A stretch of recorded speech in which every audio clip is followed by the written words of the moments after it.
आप सबका most welcome करता हूं। केमिकल कोऑर्डिनेशन एंड इंटीग्रेशन ये चैप्टर हम डिस्कस कर रहे हैं, ये पार्ट हम डिस्कस कर रहे हैं, दैट इज एंडोक्राइन सिस्टम को हम डिस्कस कर रहे हैं। और आज हम ग्रोथ हार्मोन के बारे में कंप्लीट डिस्कशन करने वाले हैं, specially up to the level of CSIR NEET के स्टूडेंट्स के लिए तो ये है ही ब्रह्मास्त्र। साथ में CSIR नेट के स्टूडेंट्स इसको बहुत अच्छे से पढ़ेंगे। यहां से एक न एक क्वेश्चन जरूर आ जाता है, खासकर 2 नंबर पार्ट बी में, और कभी कभी 4 नंबर यानी पार्ट सी में भी आ जाता है।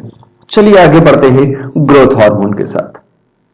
ग्रोथ हार्मोन जो कि पिट्यूटरी ग्लैंड से निकलता है, पिट्यूटरी ग्लैंड के एंटीरियर पार्ट से, इस यानी एडिनो हाइपोफाइसिस वाले पार्ट से, एडिनो हाइपोफाइसिस वाले पार्ट से सिक्रेट होता है ग्रोथ हार्मोन। इसको सिंपली GH या इसका एक बहुत ही फेमस नेम है सोमैटोट्रोपिन, प्लीज इसे नोट कर लीजिए। सोमैटोस्टेटिन और सोमैटोट्रोपिन में बहुत सारे लोग कंफ्यूज होते हैं। This is somatotropin, growth hormone is somatotropin, please note करिए फटाक से। ओके, तो ग्रोथ हार्मोन को ह्यूमन ग्रोथ हार्मोन यानी HGH भी कहा जाता है, और इसको स्मॉल h कैपिटल GH लिखा जाता है, और कई बार कैपिटल HGH भी लिखा जाता है।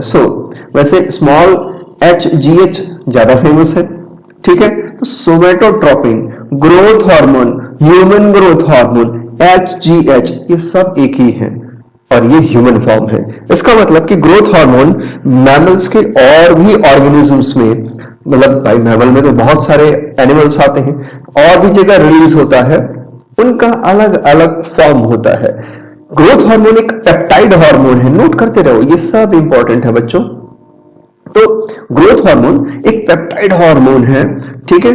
और ये यहां पे रहा इसका 3D स्ट्रक्चर, ये रिबन स्ट्रक्चर और ये बॉल स्ट्रक्चर, इसको हम कहते हैं ribbon structure and ball structure.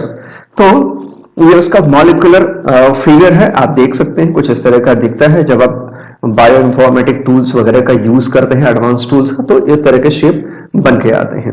खैर आगे बढ़ते हैं। तो ये एक पेप्टाइड हार्मोन है, यानी प्रोटीन नेचर जैसा हार्मोन है। जाहिर सी बात है कि ये लिपिड नेचर का नहीं होने वाला है।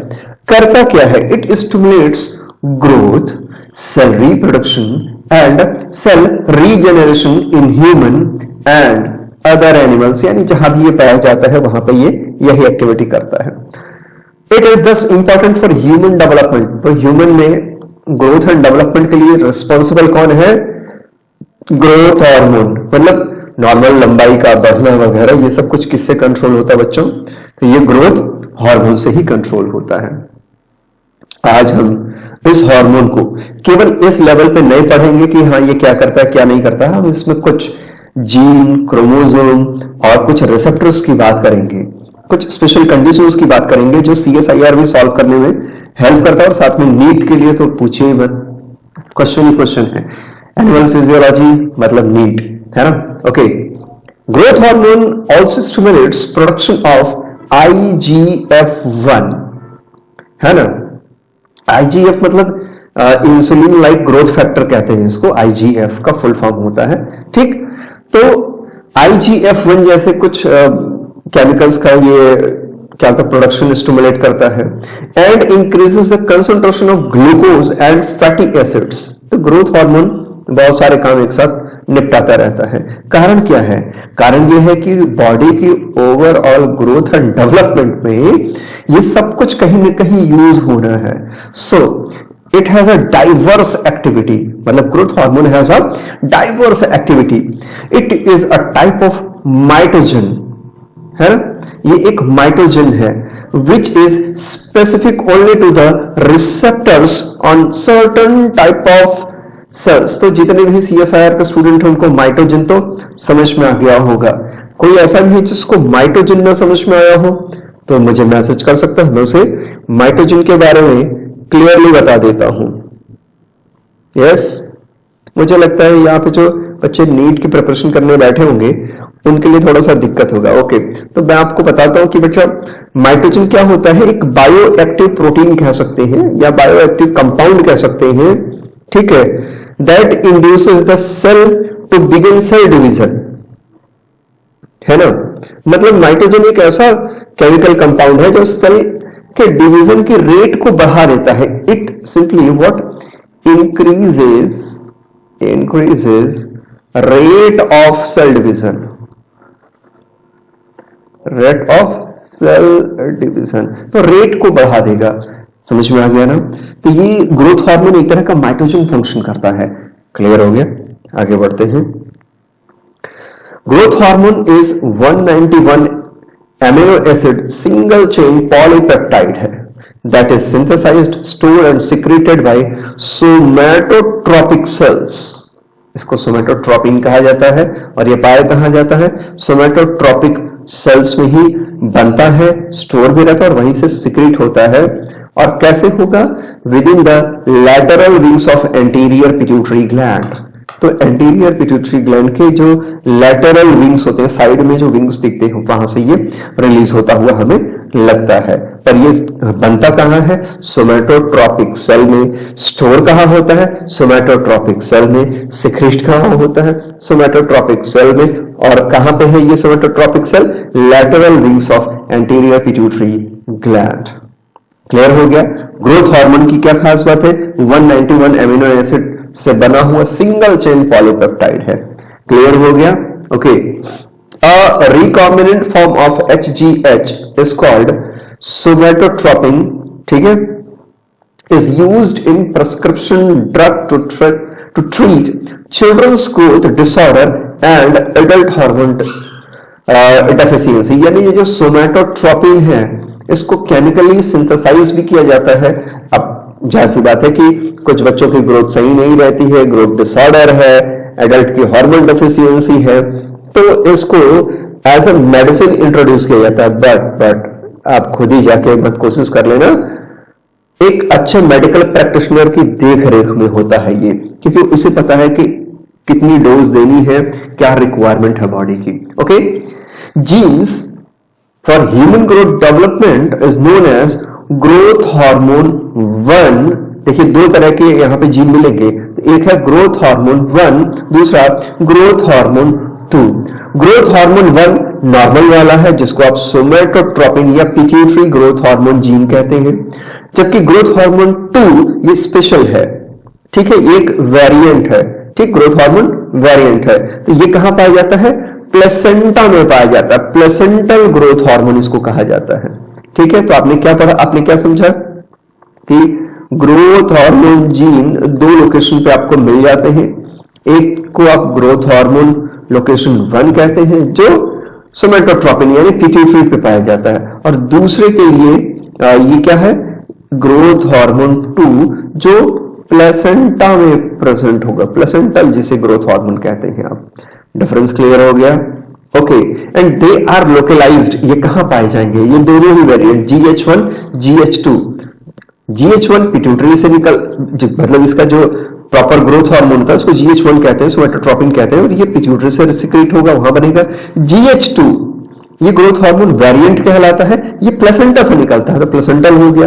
और दोनों के लिए, दोनों के सिंथेसिस के लिए लोकेशन कौन सी होगी, क्रोमोसोम कौन सा होगा, तो लोकेशन होगी Q22 से लेकर के 24 रीजन, ये P और Q रीजन। बच्चों जो CSIR के प्रिपरेशन कर रहे हैं, मैंने आपको जेनेटिक्स में पढ़ाया है कि P और Q क्रोमोसोम की बाइंडिंग जो होती है वो कैसे होती है, क्या करते हैं, नाम कैसे समझते हैं इस चीज का। तो P और Q मैंने बताया है, लॉन्ग आर्म शॉर्ट आर्म, याद आ गया, ओके। तो Q22 से लेकर के 24 रीजन कौन सा chromosome, chromosome number 17।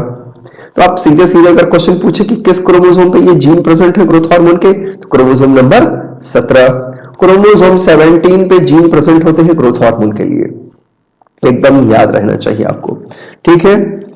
And are closely related to human chorionic somatomammotropin, ये नाम याद कर लीजिए, जिसको कि प्लेसेंटल लैक्टोजन जीन भी कहा जाता है, ठीक है। यानी ये जो जीन क्या होता है, क्रोमोसोम नंबर 17 पे प्रेजेंट है, किसके लिए, ग्रोथ हार्मोन के लिए।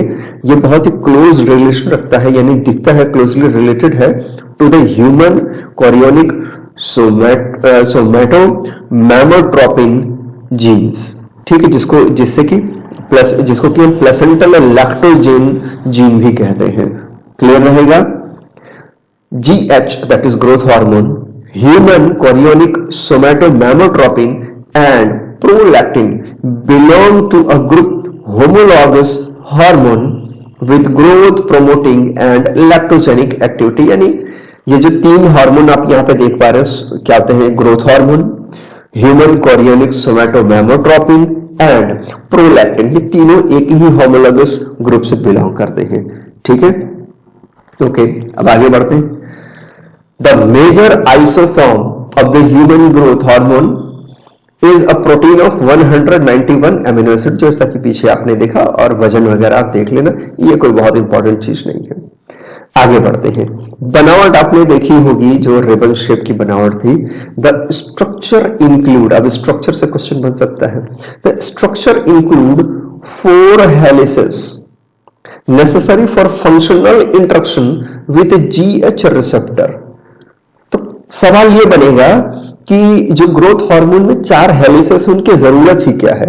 एक्चुअल में अगर ये 4 हेलिसेस नहीं बनेंगे, that is the 4 helices, if they are distorted, if they are not in proper form, तो ग्रोथ हार्मोन की एक्टिविटी ही नहीं दिखेगी। यानी ग्रोथ हार्मोन का प्रभाव जो होना चाहिए शरीर पे वो दिखेगा ही नहीं। क्यों? क्योंकि ग्रोथ हार्मोन रिसेप्टर तभी इसको रिसीव करेगा जब इसमें प्रॉपर सिमेट्री हो with the 4 helices. Am I clear? तो जो 4 हिस्से बनेंगे, 4 हेलिसेस बनेंगे इसमें, वो ग्रोथ हार्मोन रिसेप्टर के लिए बहुत इंपॉर्टेंट है। It appears that in structure growth hormone is evolutionary homologous to prolactin and chorionic somatomammotropin. ये हम ऑलरेडी कई बार डिस्कस कर चुके हैं। चलिए आगे बढ़ते हैं। ये कुछ कहानी है कि सिमिलरिटीज होने के साथ साथ कुछ डिससिमिलरिटीज भी होती है। ह्यूमन ग्रोथ हार्मोन रिसेप्टर अलग तरीके से बिहेव करता है, और बाकी कई स्पीसीज होती है मैमल की, उनमें अलग तरीके से बिहेव करता है। तो ये परेशान होने वाली बात नहीं, एक बार पढ़ लीजिएगा। बाकी ये इसको मैंने अपने टेलीग्राम पे डाल ही रखा, तो आप लोगों ने इसका PDF ले लिया होगा, नहीं लिया है तो उसे ले लीजिएगा वहां से। Okay, now several molecular isoform of GH exist in pituitary gland and are released to the blood. Furthermore, these variants circulate partially bound to a protein। मतलब जो different variants हैं वो अलग अलग तरीके से बाउंड होके सर्कुलेट होते हैं growth hormone binding protein GHBP, है ना। कौन से प्रोटीन से बाउंड होके ये आगे बढ़ते हैं? Growth hormone binding protein, that is GHBP, growth hormone binding protein. Growth hormone binding protein याद कर लिया सबने? फिर से एक बार रिपीट कर दो बच्चों, growth hormone binding protein. Good, okay. तो ये जो कुछ भी वेरिएंट्स जो रिलीज होते हैं पिट्यूटरी से, वो ग्रोथ हार्मोन बाइंडिंग प्रोटीन के साथ बाउंड होते हैं पार्शियली और ट्रांसफर होते हैं, which is the truncated part of the growth hormone receptor. कौन? ये GHBP ग्रोथ हार्मोन रिसेप्टर का एक पार्ट होता है, ताकि आसानी से इसका यूज हो पाए, ताकि सिग्नल्स सही से एफिशिएंट तरीके से पहुंच पाए कि ग्रोथ को कैसे करना है, आगे बढ़ाना है। ठीक है, आगे बढ़ते हैं। नाउ यहां कुछ फैक्टर्स हैं, ठीक है। Secretion of growth hormone in pituitary is regulated by neurosecretory nuclei. याद है आपको? यह हाइपोथैलेमस में पाया जाता है। न्यूरोसेक्रेटरी न्यूक्लियाई क्या होते हैं? ये स्पेशल टाइप के सेल के ग्रुप होते हैं जो हाइपोथैलेमस में पाए जाते हैं। ये चीज मैंने आपको बताया था ना। कोई लोग न्यूक्लियाई सुन के सोचते हैं न्यूक्लियस से निकल रहा है, तो ये क्या है? एक सेल का ग्रुप है जो हाइपोथैलेमस में पाया जाता है, लेकिन उसे कहते हैं हम न्यूक्लियाई है, याद रखना, ठीक है। तो secretion of growth hormone actually pituitary से किससे रेगुलेट हो रहा है? हाइपोथैलेमस से। आपको पता है ये master of the master gland है। असल में यहां से growth hormone releasing hormone secrete होगा, तभी ग्रोथ हार्मोन रिलीज होगा। अब आपको याद होगा कि ग्रोथ हार्मोन को सोमैटोट्रोपिन कहा जाता है, याद रखना बच्चों। जबकि जो हाइपोथैलेमस से ग्रोथ हार्मोन रिलीजिंग हार्मोन निकलेगा, growth hormone releasing hormone, that is GHRH, इसको सोमैटोक्राइनिन कहा जाता है। और ये बहुत कंफ्यूज करता है और बहुत पूछा जाता है। सोमैटोक्राइनिन, इसको याद कर लीजिए। ग्रोथ हार्मोन को सोमैटोट्रोपिन, ग्रोथ हार्मोन रिलीजिंग हार्मोन जो कि हाइपोथैलेमस से निकलेगा, इसको सोमैटोक्राइनिन कहेंगे। दोनों में क्लियर डिफरेंस है, दोनों याद कर लो। फिर से सुनिए, growth hormone is known as somatotropin, growth hormone releasing hormone is known as somatocrinin. Somatocrinin. ठीक इसी तरह से ग्रोथ हार्मोन को अब अगर निकलने से रोकना है, बहुत सफिशिएंट अमाउंट में रिलीज हो गया, तो growth hormone inhibiting hormone GHIH hypothalamus से रिलीज होगा, पिट्यूटरी पे जाएगा, कहेगा रुक जाओ अब नहीं चाहिए, उसको सोमैटोस्टेटिन कहते हैं। सोमैटोस्टेटिन कहते हैं। स्टेटिन का मतलब स्टेटिक यानी रुका हुआ, यानी रोक देना। तो सोमैटोस्टेटिन मतलब ग्रोथ हार्मोन को रोक देना है, इनहिबिट करना है। ये समझ में आ रहा है। सोमैटोट्रोपिन मतलब ग्रोथ हार्मोन, सोमैटोक्राइनिन मतलब releasing hormone for the growth hormone, that is GHRH। Somatostatin मतलब GHIH, growth hormone inhibiting hormone. याद कर लीजिए, इंपॉर्टेंट है। ठीक है, ओके। दीज सेल्स, कौन सी सेल्स? न्यूरोसेक्रेटरी न्यूक्लियाई की बात हो रही है। These cells release the peptide growth hormone releasing hormone, that is GHRH, called somatocrinin, and growth hormone inhibiting hormone, that is GHIH, that is somatostatin, into the hypophyseal portal venous blood surrounding the pituitary। यानी pituitary में जो message आएगा blood के through, वो कौन से portal के through आएगा? हाइपोफाइसियल पोर्टल वीनस ब्लड, यानी कौन सी वेन आ रही है वहां से, तो उसको हाइपोफाइसियल पोर्टल वीनस कहा जाता है। समझ में आ गया? ये तो मैंने पिछली भी बार समझा रखा था, तो ये बहुत कहानी जैसा हो गया, आसानी से समझ में आ जाएगा। कुछ मैकेनिज्म है जो आगे आपको थोड़ा ध्यान से समझना होगा, खासकर CSIR के बच्चों को। और मॉलिक्यूलर पढ़ाते समय मैं इसका जो मॉलिक्यूलर लेवल है उसको समझाऊंगा। फिलहाल सुनते चलिए आराम से। Growth hormone release in pituitary is primarily determined by the balance of two peptides, और जो बाद में चेंज हो जाते हैं, ठीक है, जैसे GHRH है, एक तो ये हो गया, दूसरा GHIH, तो इन्हीं दोनों के बैलेंस पे काम करता है। कुल मिला के कहने का मतलब कि जो ग्रोथ हार्मोन का रिलीज है वो होता तो पिट्यूटरी से है, पर कंट्रोल में हाइपोथैलेमस का रहता है, क्योंकि हाइपोथैलेमस जब GHRH या GHIH रिलीज करेगा तो उसी हिसाब से ग्रोथ हार्मोन रिलीज होगा या ग्रोथ हार्मोन का रिलीज रुकेगा। क्लियर हो गया? A number of factors known to affect growth hormone secretion, बहुत सारे फैक्टर्स हैं। फॉर एग्जाम्पल लाइक एज, जैसे जैसे उम्र बढ़ती है GHRH निकलना कम हो जाता है, तो ग्रोथ हार्मोन का भी निकलना कम हो जाता है। Sex, male female transgender etcetera. Diet, भोजन किस प्रकार का है, पोषण अच्छा है कि नहीं, बैलेंस डाइट है कि नहीं, कुपोषण के शिकार तो नहीं है, प्रोटीन एनर्जी मैलन्यूट्रिशन तो नहीं है, बहुत सारी चीजें हैं। एक्सरसाइज, कैसी एक्सरसाइज की आपकी हैबिट है, विगरस है, कम है, एकदम गायब है, करते ही नहीं है, तो बहुत सारे फैक्टर्स हैं। स्ट्रेस, आपका स्ट्रेस कैसा है, आप बिना मतलब का स्ट्रेस लेते हैं या नॉर्मल स्ट्रेस लेते हैं, स्ट्रेस लेते ही नहीं, तो बहुत सारे फैक्टर्स हो सकते हैं। And some other hormones also which play a significant role in the release and inhibition of the growth hormone.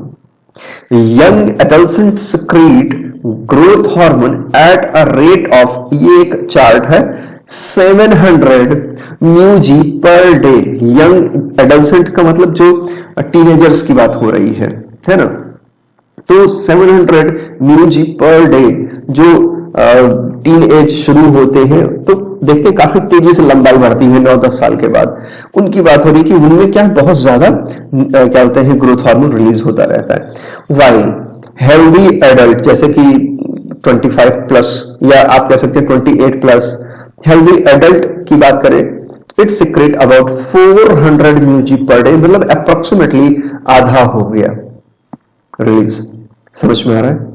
यानी जिस एज में है बॉडी की रिक्वायरमेंट उस हिसाब से होती है और ग्रोथ हार्मोन उसी हिसाब से सिक्रीट होता रहता है। समझ में आ गया? ओके।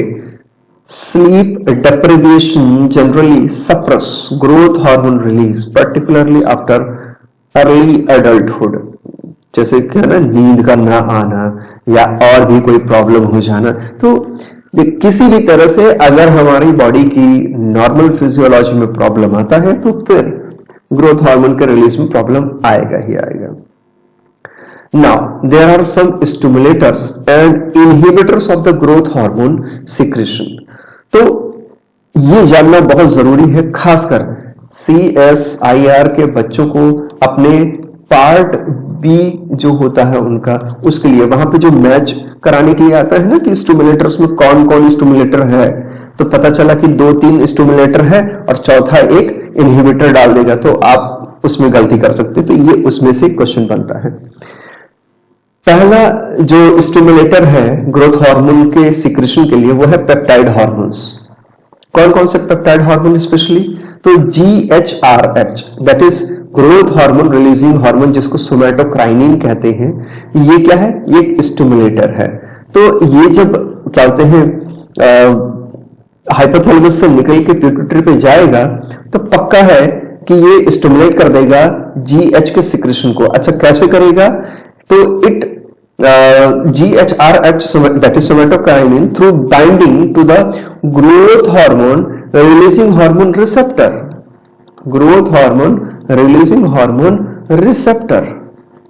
अब ये रिसेप्टर कहां होगा? तो जाहिर सी बात है कि ये रिसेप्टर होगा पिट्यूटरी पे। ठीक, तो जैसे ही GHRH अपने रिसेप्टर पे पहुंचेगा वैसे ही ये रिसेप्टर सिग्नल पहुंचा देगा किसको? पिट्यूटरी को, कि भाई सुनो GHRH आए हैं, इसका मतलब कि आपको GH रिलीज करना है। तो इस तरह से स्टिमुलेट हो गया ग्रोथ हार्मोन का सिक्रेशन। क्लियर हो गया? दूसरा हार्मोन है यहां पे ग्रेलिन, GHRELIN, ग्रेलिन, याद रहेगा ना? Okay. Ghrelin through binding to the growth hormone secretagogue receptors. अब यहां पे कौन सा रिसेप्टर है? Growth hormone GHSR secretagogue. क्या? सिक्रेटोगॉग। फिर से सुन लीजिए, this is secretagogue, GOGUE, secretagogue. ठीक है, तो ग्रोथ हार्मोन, ठीक है, सिक्रेटोगॉग रिसेप्टर्स। तो अगर ग्रोथ हार्मोन सिक्रेटोगॉग रिसेप्टर्स पर कौन? ग्रेलिन पहुंच जाए तो वो भी ग्रोथ हार्मोन के सिक्रेशन को स्टिमुलेट कर देगा। क्लियर हो गया? इसके अलावा सेक्स हार्मोन्स भी क्या करेंगे बच्चों? बिल्कुल स्टिमुलेटर का काम करते हैं। ठीक, जैसे एंड्रोजेंस वगैरह आपने सुना होगा ना, तो वो ग्रोथ हार्मोन के स्टिमुलेशन का काम करते हैं, सिक्रेशन को स्टिमुलेट करते हैं। भाई सिक्रेशन करिए आप, ठीक है। इसके अलावा increased androgen secretion during puberty के समय, इस समय थोड़ी सी हाइट बढ़ जाती है मेल और फीमेल की, साथ ही बॉडी में और भी इसके थ्रू चेंजेस आते हैं। Testosterone and DHEA, oestrogen, clonidine and L-डोपा बाई स्टिमुलेटिंग GHRH रिलीज। ठीक है ना, ये जितने भी आप सेक्स हार्मोन्स के नाम आपने पढ़े, ये क्या करते हैं? हाइपोथैलेमस पे कंटिन्यूअस मैसेज डालते हैं कि सुनो यार, तुम न GHRH को सिक्रीट करते रहो। GHRH सिक्रीट होता रहेगा तो ये पिट्यूटरी पे जाएगा और इससे कहेगा भाई सुनो, मैं तुम्हारे रिसेप्टर पे बाइंड हो रहा हूं, दैट इज GHRHR, है ना। और इसको कहेगा कि सुनो यार, मेरी एक विनती है, तुम क्या करो, GH रिलीज करवाते रहो, ग्रोथ हार्मोन रिलीज कराते रहो। और ये तब तक चलता रहेगा जब तक ये सेक्स हार्मोन्स का मैसेज एफिशिएंटली पहुंचता रहेगा। क्लियर हो गई बात? ओके। अब इसके अलावा हाइपोग्लाइसीमिया, आर्जिनिन एंड प्रोप्रानोलॉल, ये क्या है? By inhibiting somatostatin release, somatostatin के रिलीज को रोक देते हैं। सोमैटोस्टेटिन क्या होता है? Somatostatin growth hormone inhibition hormone होता है, तो उसके रिलीज को ही रोक देते हैं। कौन? हाइपोग्लाइसीमिया की कंडीशन जब होगी तब, आर्जिनिन बढ़ेगा तब, एंड प्रोप्रानोलॉल जब बढ़ेगा, जब वहां पे प्रेजेंट होगा ब्लड में हमारे, तब। तो ये तीनों कंडीशन फिर से किसको प्रमोट करेंगे? ग्रोथ हार्मोन के रिलीज को। इसके अलावा deep sleep, glucagon, niacin as nicotinic acid that is vitamin B3, fasting, है ना, एंड विगरस एक्सरसाइज, इसकी वजह से भी ग्रोथ हार्मोन का सिक्रेशन थोड़ा बहुत स्टिमुलेट हो जाता है। ठीक है, हालांकि विगरस एक्सरसाइज वगैरह पे आपको क्या बोलते हैं, एक वो प्रश्न चिन्ह है, अभी भी रिसर्च इस पे चल रही है। इसके अलावा फास्टिंग पे भी चल रही है, तो ऐसा नहीं है, कुछ चीजें भी रिसर्च में है, लेकिन आप CSIR का एग्जाम दे रहे हैं तो आप ऑलरेडी रिसर्च में ही आ रहे हैं, तो इनके लिए आप रिसर्च पेपर्स पढ़ते रह सकते हैं ताकि कुछ नई चीजें मिल पाए। हर चीज एक जगह कवर कर पाना थोड़ा सा मुश्किल है, लाइफ साइंस बहुत बड़ा है, फिर भी मैं कोशिश करता हूं कि मैक्सिमम चीजें एक साथ ला पाऊं। तो ये तो हो गए बच्चों stimulators. Now we are going to inhibitors of the growth hormone. तो पहला तो सोमैटोस्टैटिन ही होगा, ठीक, क्योंकि सोमैटोस्टैटिन का काम ही है रोकना। क्लियर हो गया? और ये कहां से निकलता है आपको पता है, ये हाइपोथैलेमस से निकलता है और एंटागोनिस्टिक वर्क करता है किसके? GHRH के। GHRH के विपरीत कार्य करेगा, ठीक। Circulating concentration of GH and IGF, that is ये क्या होगा? नेगेटिव फीडबैक देगा पिट्यूटरी को और हाइपोथैलेमस को। अगर ब्लड में कंसंट्रेशन GH और IGF के बढ़े तो एक नेगेटिव फीडबैक प्रोवाइड करेंगे, जिसकी वजह से ग्रोथ हार्मोन का निकलना बंद हो जाएगा। देखिए हाइपोग्लाइसीमिया स्टिमुलेट करता है GH के रिलीज को, हाइपरग्लाइसीमिया यानी अब शुगर बढ़ रहा है, हाइपरग्लाइसीमिया की कंडीशन में क्या होगा? ग्रोथ हार्मोन कम हो जाएगा। ग्लूकोकॉर्टिकॉइड्स अगर बहुत निकलेंगे तो क्या होगा? ग्रोथ हार्मोन नहीं निकलेगा। डाइहाइड्रोक्सी टेस्टोस्टेरॉन होगा तो क्या होगा? ग्रोथ हार्मोन नहीं निकलेगा। इंसुलिन और फिनोथियाजाइन का इफेक्ट क्या होगा? अगर ये ब्लड में अपने अमाउंट से ज्यादा ही प्रेजेंट है तो क्या होगा? ग्रोथ हार्मोन के रिलीज को रोक देंगे, इनहिबिट करेंगे। तो इनहिबिटर्स का काम करते हैं ये। क्या मेरी बात एकदम अच्छे से समझ में आ गई? ये बहुत इंपॉर्टेंट है, इसका PDF आपको मिल ही जाएगा। चलिए आगे बढ़ते हैं। अब यहां पर दो तरह के पाथवे आपको देखने को मिलते हैं, है ना। ग्रोथ हार्मोन कैसे हमारे टिश्यूज पे काम करता है, उसके लिए है तो कई सारे पाथवे डिस्कवर हुए, पर there are two main pathway that actually work, ठीक है, जिसको कि हम बारी बारी थोड़ा देखेंगे क्योंकि CSIR के लिए काफी इंपॉर्टेंट हो जाता है। ओके, तो height appears to be stimulated by at least 2 mechanism. पहला है MAPK-ER के पाथवे, ठीक है, जो कि आपको यहां पे देखने को मिल रहा है, और दूसरा होता है जो पाथवे है यहां पर JAK STAT signalling pathway. JAK that is JAK STAT signalling pathway.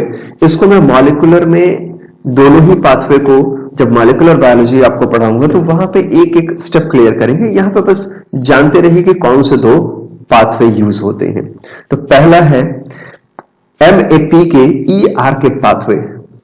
Because अब देखिए क्या है कि पॉलीपेप्टाइड जो हार्मोन्स होते हैं वो डायरेक्टली, जैसे ये सेल है, ये न्यूक्लियस है, अब ये क्या है, मान लीजिए पॉलीपेप्टाइड हार्मोन है, जैसे अभी हमारा ग्रोथ हार्मोन है, ये डायरेक्टली अंदर नहीं जा सकता, तो क्या होगा भाई, तो इसको सरफेस पे रुकना पड़ेगा, और इस सरफेस पे इसके लिए कोई रिसेप्टर होगा, यानी इसको ग्रहण करेगा, इसकी सूचना को लेगा, फिर यहां से उस सूचना को सेकेंडरी इंफॉर्मेशन के फॉर्म में कहां पहुंचाएगा, न्यूक्लियस को, और न्यूक्लियस फिर अपना फंक्शन करेगा, ट्रांसक्रिप्शन करेगा और हार्मोन बनाएगा और उसको रिलीज करेगा। तो इस तरह का पाथवे इसे लेना पड़ता है, इसलिए दो तरह के सिग्नलिंग पाथवे यहां पर प्रयोग में लाए जा सकते हैं, लाए जाते हैं, अब तक के रिसर्च से हमें पता चल चुका है। तो पहला जो पाथवे है उसको हम पढ़ेंगे MAPK-ER के पाथवे। ओके, यही कहानी ऊपर लिखी हुई कि because polypeptide hormones are not fat soluble, they cannot penetrate cell membrane, thus GH exerts some of its effect by binding to the receptor on the target cell. अब target cell मतलब पिट्यूटरी की जो सेल्स है, where it activates the MAPK-ERK pathway, वहां पर जाके MAPK-ERK pathway को एक्टिवेट कर देता है कौन? Growth hormone. Through this mechanism growth hormone directly stimulate division and multiplication of chondrocytes of the cartilage. तो ग्रोथ हार्मोन जब अब ग्रोथ हार्मोन कहां से रिलीज हुआ? फिर से सुनिए, ग्रोथ हार्मोन रिलीज होता है पिट्यूटरी से। और ये कैसे रिलीज होता है? तो हाइपोथैलेमस के ऑर्डर से। हाइपोथैलेमस से क्या आया? GHRH आया, growth hormone releasing hormone, that is somatocrinin. Somatocrinin आया, यहां पे उसने ऑर्डर दिया कि भाई जाओ काम करो, ठीक है। नॉर्मली ये भी क्या है? एक पेप्टाइड हार्मोन है, तो ये भी वैसे ही सेल के सरफेस पे रिसीव होकर कोई सिग्नल आएगा, लेकिन क्योंकि हम यहाँ पे ग्रोथ हार्मोन की बात कर रहे हैं तो हम ग्रोथ हार्मोन के पाथवे को पढ़ने वाले हैं, ना कि GHRH के पाथवे को, ठीक है। ग्रोथ हार्मोन जब पिट्यूटरी पे आया, इसने अपना growth hormone releasing hormone that is somatocrinin जब आया तो इसने अपना मैसेज दे दिया। अब मैसेज दे दिया तो यहां से ग्रोथ हार्मोन रिलीज हो गया। ग्रोथ हार्मोन को कहां जाना है? ग्रोथ हार्मोन क्या करेगा? ग्रोथ हार्मोन सेल डिवीजन कराना है इसको, और भी बहुत सारे काम है ना, लेकिन इसमें से एक प्राइमरी फंक्शन समझ ले तो सेल डिवीजन कराना है, क्योंकि सेल डिवीजन होगी तभी तो ग्रोथ होगी, तभी तो लंबाई चौड़ाई बढ़ेगी। वैसे ही यहां पर दिया हो कि growth hormone directly stimulate division and multiplication of chondrocytes of the cartilage. जो कार्टिलेज होती है उसकी जो सेल होती है उसको कॉन्ड्रोसाइट कहा जाता है, तो उसके डिवीजन के लिए रिस्पॉन्सिबल है। अब ये किस मैकेनिज्म के थ्रू हो रहा है? ग्रोथ हार्मोन जो कि पिट्यूटरी से निकला है, उसने कौन सा रास्ता फॉलो किया? तो उसने MAPK-ERK पाथवे फॉलो किया। किसने? ग्रोथ हार्मोन ने। किसने फॉलो किया? ग्रोथ हार्मोन ने। कौन सा रास्ता? MAPK-ERK, ठीक है, ये रास्ता इसने फॉलो किया। और इस रास्ते में इसने क्या किया?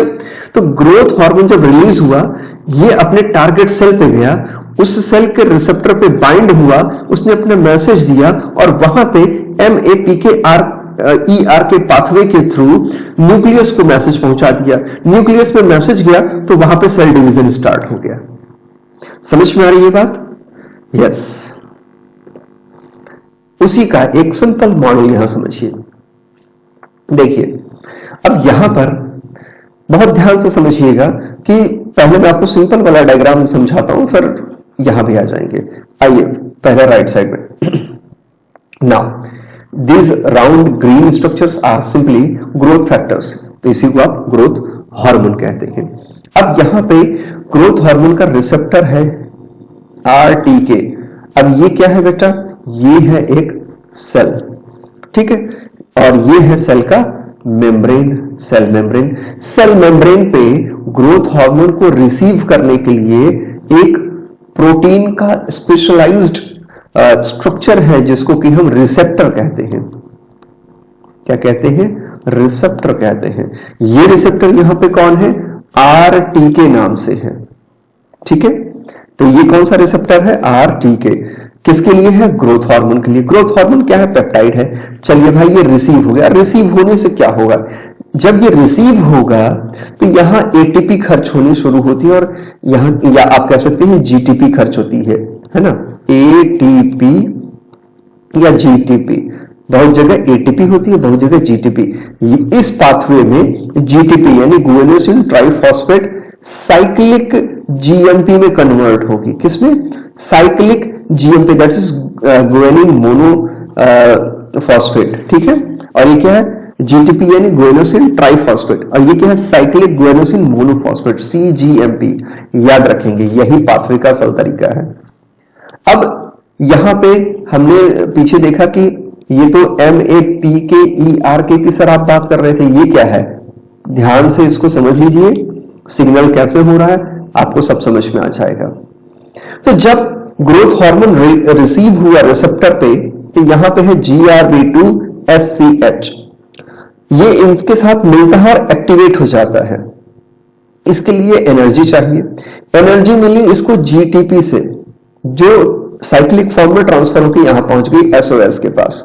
अब ये मैसेज पहुंचाएगा आरएएस को, these are all secondary molecules, ठीक है। सेकेंडरी मैसेज जो इसका मैसेज है, इसको पहुंचाने की कोशिश कर रहे हैं सेकेंडरी फॉर्म में। तो ये आरएएस कन्वर्ट हो जाता है आरएएफ मॉलिक्यूल में, और ये फाइनली कन्वर्ट होगा एमईके। समझ में आ रहा है ना? तो एमईके इन टर्न, अब जैसे जैसे ये आगे बढ़ रहा है, अब एमईके कन्वर्ट हो जाता है ईआरके, इसी की हम बात कर रहे थे। ईआरके अपना मैसेज न्यूक्लियस को दे देता है, जो अंदर डीएनए है। अब ईआरके जब अपना मैसेज न्यूक्लियस को देता है, तो यहां पर ईटीएस एक्टिवेट हो जाता है और सेल डिवीजन स्टार्ट हो जाता है, ठीक। अब यहां पर देखिए, ऊपर आ जाइए आरएएस के पास, तो यहां पे जीटीपी यूज हुई थी, आरएएस बना। अब ये आरएएस मॉलिक्यूल जीएपी में कन्वर्ट होगा, फिर आरएएस में कन्वर्ट होगा, और ये जीडीपी के साथ बाउंडेशन किया रहेगा, और फिर अपनी एनर्जी जीआरबी को देता है। तो ये सारे के सारे पाथवे कनेक्टेड होते हैं और अपना सिग्नल आगे की ओर बढ़ाते हैं, क्योंकि ये ग्रोथ हार्मोन डायरेक्टली यहां तक नहीं आ सकता है, न्यूक्लियस तक, इसलिए इसने ये रास्ते अपनाए। आप इसी को दूसरी तरफ यहां भी समझ सकते हैं, जैसे यहां पे है नेटी यूरेटेड, आप देख पा रहे हैं, नेटी यूरेटिक पेप्टाइड रिसेप्टर बी, और यहां पर है FGFR3। क्लियर हो रहा है? अब यहां पर जैसे ही CNP, जैसे मॉलिक्यूल रिसीव होगा, क्या होगा, यहां पे GTP, जैसे कि यहां भी था GTP, तो GTP कन्वर्ट हो जाएगा साइक्लिक GMP में, और ये क्या करेगा, ये एक्टिवेट करेगा PKG को, जो RAF के रुकने को, मतलब RAF के बनने को रोकने की कोशिश करता है। लेकिन उसी की तरफ अगर आप दूसरी तरफ रखेंगे, तो FGF फैक्टर जब इस रिसेप्टर से बाइंड होता है, तो RAS एक्टिवेट होता है उसके कंपैरिजन में RAF, और फिर वो अपना सिग्नल ट्रांसफर करेगा MEK, वो अपना सिग्नल ट्रांसफर करेगा ERK, और फिर उसके बाद आगे की ओर काम बढ़ता है। लेकिन अगर इसका उल्टा कोई फंक्शन प्रेजेंट हो, जैसे यहां पे क्या हो रहा था, ग्रोथ हो रही थी, ग्रोथ मतलब ग्रोथ हार्मोन आया, उसने अपना सिग्नल ट्रांसफर किया, सेल डिवीजन स्टार्ट हो गया। लेकिन अगर इसको रोकना हो, तो ये हो गया आपका, आप समझ लीजिए कि ये हो गया स्टॉप करने का सिग्नल, और ये हो गया ऑन करने का सिग्नल। तो ये पाथवे है ऑन करने के लिए, और ये पाथवे आप कह सकते हैं रोकने के लिए। कि यहां पर देखिए ना, तो यहां पे ग्रोथ हार्मोन आके रिसीव हुआ, ना यहां पे ग्रोथ हार्मोन रिसीव हुआ। तो दोनों ही केस आपके सामने है, दोनों को पढ़ लीजिएगा, ठीक। आगे बढ़ते हैं।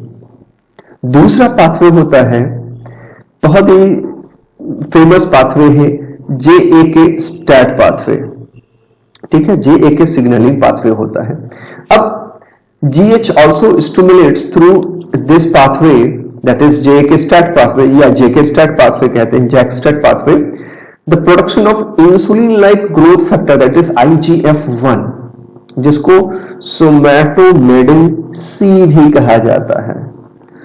याद रखेंगे, IGF-1 को पहले सोमैटोमेडिन कहा जाता था, सोमैटोमेडिन C कहा जाता था। क्लियर रहेगा? तो GH दूसरे पाथवे यानी जैक स्टेट पाथवे से कैसे प्रोडक्शन शुरू करेगा, तो पहले तो वो इंसुलिन लाइक ग्रोथ फैक्टर 1 को एक्टिवेट करेगा या उसको बनाएगा, और ये जो कहते हैं IGF है, ये एक तरह का क्या होता है, प्रो इंसुलिन होता है। ये मतलब एक तरह का, not exactly but homologous to proinsulin. Okay, the liver is a major target.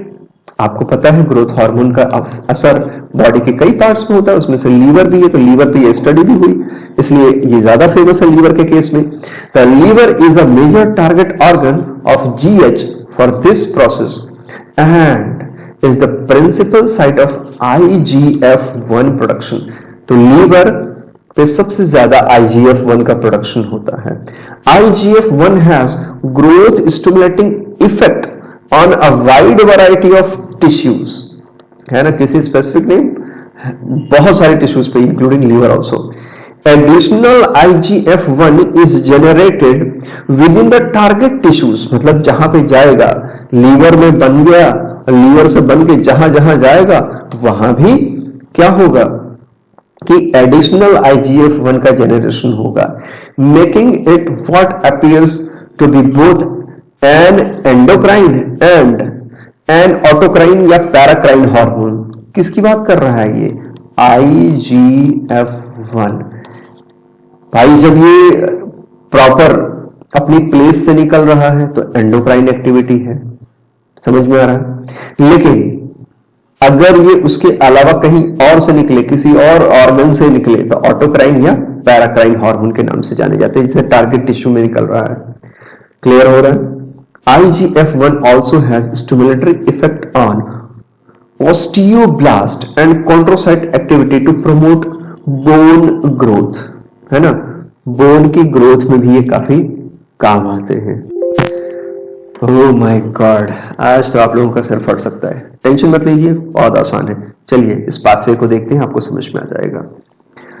ये है हमारा प्रोटीन रिसेप्टर, ये सेल मेम्ब्रेन है, ठीक, ये हमारा अंदर का सेल है और ये न्यूक्लियस है, ठीक।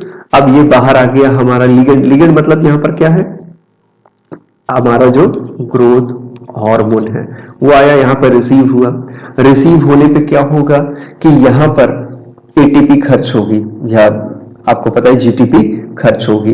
अब उसके खर्च होने से क्या होगा, तो यहां पे जो जैक प्रोटीन मॉलिक्यूल्स हैं वो एक्टिव हो जाएंगे, ठीक, और वो फॉस्फेट को रिसीव करके स्टैट मॉलिक्यूल से अटैच करेंगे। अब स्टैट मॉलिक्यूल मूव करना शुरू करेगा। स्टैट मॉलिक्यूल जब ये डाइमर फॉर्म में है, स्टैट मॉलिक्यूल मूव करेगा और कहां जाएगा? न्यूक्लियस के पास। आपको पता ही है कि ये जो लीगेंड है यानी ग्रोथ हार्मोन, ये डायरेक्टली न्यूक्लियस पे नहीं आ सकता था, इसलिए इसने क्या किया, दूसरा रास्ता अपनाया भाई, रिसेप्टर पे पहचान कर बढ़ाओ, वहां से अपना सिग्नल ट्रांसफर करो और फिर न्यूक्लियस तक पहुंचा दो। तो आपने देखा कि जैक ने क्या किया, स्टैट को एक्टिवेट किया, उसमें फॉस्फेट बाइंड किया और स्टेट में अपना मैसेज डाल के, किसने? जैक ने अपना मैसेज दे करके भेज दिया कहां? न्यूक्लियस। न्यूक्लियस पे जाने के बाद ट्रांसक्रिप्शन स्टार्ट हो गया और उसका जो इफेक्ट है वो भी दिखना शुरू हो गया। क्लियर है? क्या क्या हो सकता है भाई? सेल ग्रोथ हो सकता है, रीजनरेशन हो सकता है, बाकी आपको पता ही है, हम ग्रोथ हार्मोन पढ़ रहे हैं तो सेल डिवीजन तक ही सीमित रहते हैं। इसके अलावा बहुत सारे फैक्टर्स होते हैं जो हाइट बढ़ाने के लिए या हाइट को कंट्रोल करने के लिए यूज होते हैं, ठीक है। In addition to increasing height, height के अलावा भी बहुत सारे ग्रोथ हार्मोन के फंक्शन हो सकते हैं। For example, increase calcium retention and strengthen and increase the mineralisation of the bone.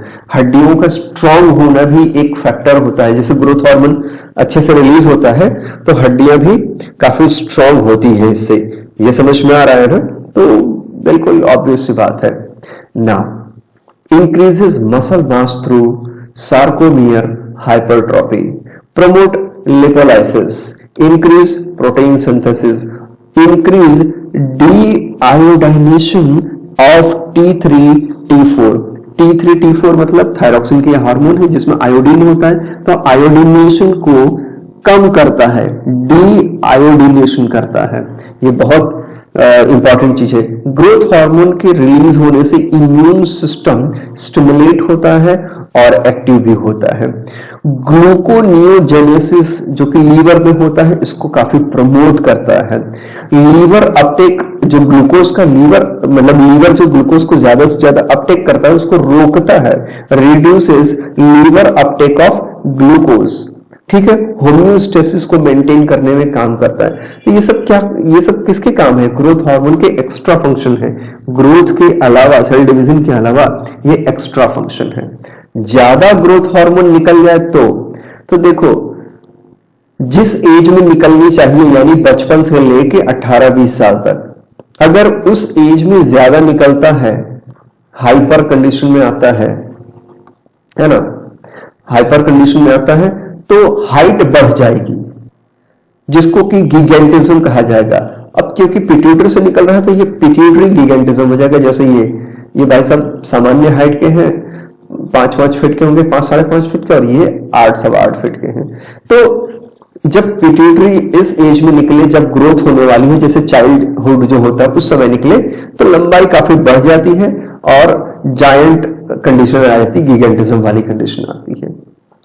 लेकिन अगर मैच्योरिटी के बाद बॉडी मैच्योर हो गया, जैसे आप 28-30 की एज में पहुंच गए और आपकी एक सामान्य हाइट पिछले 10 साल से बन गई है, और इसके बाद या 35 की एज के बाद बहुत ज्यादा ग्रोथ हार्मोन निकलना शुरू हो जाए।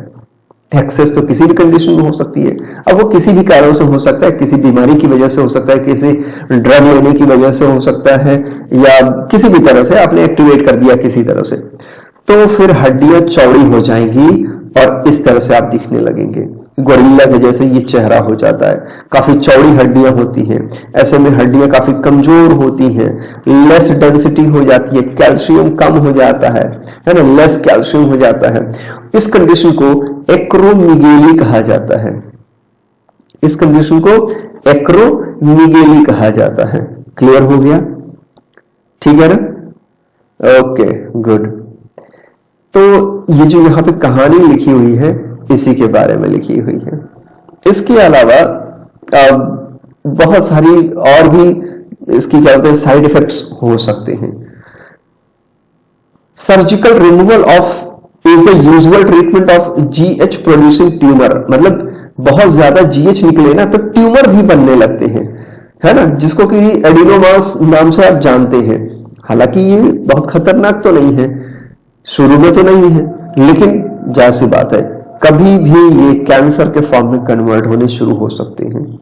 तो ठीक है, सर्जिकल रिमूवल कर दिया जाता है, अगर सही से पता चल गया तो काम हो जाता है। इसके अलावा काफी केमिकल्स का यूज होता है यहाँ पे, like there are some other drugs, कुछ रेडिएशन का भी यूज होता है, but there are some other drugs like the octreotide that is somatostatin agonist and bromocriptine that is dopamine agonist can be used to block GH secretion। तो बचने के लिए कुछ ड्रग्स का यूज होता है, पर फिर वही है, खुद जाके मत ले लेना, वैसे आपको कोई देगा भी नहीं, पर खुद जाकर ट्राई मत कर लेना। This is for your information only. Okay, now next, deficiency हो तो क्या हो, कम निकलने लगे तो देखिए, जब हमारी ग्रोथ एज है, ग्रोथ एज का मेरा मतलब है कि जब हमें बढ़ना चाहिए, यानी 0 दिन से लेकर के 18-20 साल तक, 21 साल तक, है ना, जो हमारी growth proper normal growth age होती है, अगर उस ड्यूरेशन में ये कम निकलेगा तो जाहिर सी बात है कि आदमी बौना हो जाएगा, दैट इज डॉर्फ हो जाएगा, दैट इज डॉर्फ, बौना आदमी हो जाएगा। लेकिन ऐसे जो बौने होंगे उनके शरीर की बनावट में प्रॉब्लम आ सकती है, भाई छोटे होंगे, बौने होंगे, ठीक है, बहुत अच्छी डेवलपमेंट नहीं होगी, लेकिन ब्रेन ठीक ठाक रहेगा। बुद्धि का विकास सामान्य रूप से रहता है, ऐसा नहीं कि बुद्धिहीन होंगे, भयंकर मंद बुद्धि होंगे, नहीं, सामान्य बुद्धि वाले रहते हैं। बस ये है कि जाहिर सी बात है, ग्रोथ हार्मोन कम निकला है तो थोड़ा डेवलपमेंट में तो प्रॉब्लम आएगी, तो बौने हो जाते हैं। आप देख पा रहे हैं बौनों की पूरी फैमिली है यहाँ पर, और ये 2 बच्चे थोड़े लंबे हो गए, खैर तो कोई बात नहीं, वो ग्रोथ हार्मोन का सही हो गया होगा। फिलहाल यहाँ पे पूरी फैमिली ही आप देख पा रहे हो, बहुत ही कम हार्मोन रिलीज हुआ है, तो ये काफी छोटे हैं, 3 फीट से भी छोटे, है ना। The effects of the growth hormone deficiency vary depending on the age at which they occur. जैसी बात है, एज पे तो बहुत निर्भर करता है। Alterations in somatomedin can result growth hormone deficiency with 2 known mechanisms। 2 तरीके हैं, जैसे failure of tissue to respond somatomedin और failure of the liver to produce somatomedin।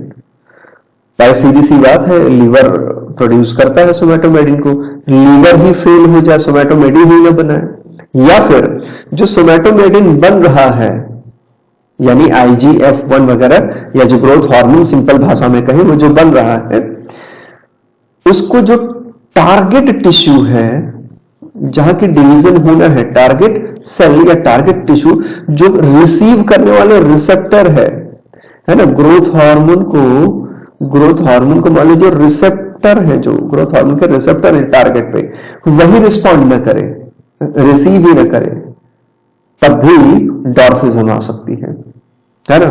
बाकी कम निकलना शुरू हो जाए पिट्यूटरी से तो भी कमी आ सकती है। तो ये समझ में आ रहा है। Okay, major manifestations of the GH deficiency in children are, क्या हो सकते हैं भाई? तो ग्रोथ फेलियर, आप देख पा रहे हैं ग्रोथ कम हो जाएगी, हाइट भी घट जाएगी। The development of short stature, जैसा कि आप यहाँ पे फिगर में देख पा रहे हो, एंड डिलेड सेक्सुअल मैच्योरिटी, जो नॉर्मल होनी चाहिए उससे काफी ज्यादा डिले हो सकता है। एडल्ट्स की बात करें तो ऑस्टियोक्लास्ट वाली कंडीशन आ सकती है, ठीक है, और हड्डियां काफी कमजोर हो जाती हैं, फ्रैक्चर्स होते हैं, पैथोलॉजिकल फ्रैक्चर होने लगेंगे, पोर यानी ऑस्टियोपोरोसिस यानी कैल्शियम घटने लगेगा, इतनी कमजोर होंगे कि जैसे लगता है ऑस्टियोपोरोसिस की कंडीशन अभी छेद जैसी कंडीशन आ जाती है। मतलब ऑस्टियोपोरोसिस वो कंडीशन है जिसमें कैल्शियम की डेंसिटी बहुत कम हो जाती है, हड्डियां कमजोर हो जाती है, थोड़ा मोड़ा चोट लगा और फिर हड्डी टूट गई, पैथोलॉजिकल फ्रैक्चर्स होते रहेंगे। समझ में आ रहा? कई बार ट्रॉमा जैसी कंडीशन भी आ जाती है। खैर, ये तो आपको समझ में आ गया कि ग्रोथ हार्मोन का प्रॉपर अमाउंट में निकलना भी इंपॉर्टेंट है और क्या बोलते हैं, बहुत ज्यादा निकलना भी नुकसान है, कम निकलना भी नुकसान है। यह समझ में आ गया होगा। तो फिर मस्त होके रिवीजन करिए, जहां दिक्कत होगी आप लोग मुझसे पूछ सकते हैं। तब तक के लिए गॉड ब्लेस यू।